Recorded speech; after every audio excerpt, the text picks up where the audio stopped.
Brian Young, ProTinkerToys.com. Don't forget to like and subscribe us below. This is the S3347 series. This is the fourth of the cars, or the fourth video of the cars in the series. There's 4 cars. And this is the National Hot Rod Association. And this is Ron Capps and a NHR funny car. And this is basically Napa Auto Parts Store. This is a really beautiful car. A lot of details. Auto World really does a good job on decoing their cars. Okay, they really spend the extra money to make their cars look really nice. I mean, you know, look at the decoing on this car. This is John Force's peak motor oil car. I mean, they really go the extra mile. You know what I'm saying? And this is 4-gear chassis. Okay. Or 4-gear chassis.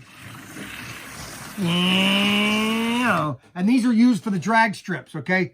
And we got a new Mongoose drag strip coming out soon. Don't forget to pre-order that, okay? Pre-order the Mongoose drag strip. And that's the 4th car of the series, okay? And thanks a lot. Have a great day. Don't forget to like and subscribe below so that we can get videos to you and let you know what's new coming out and all that. And have a great day. Bye-bye.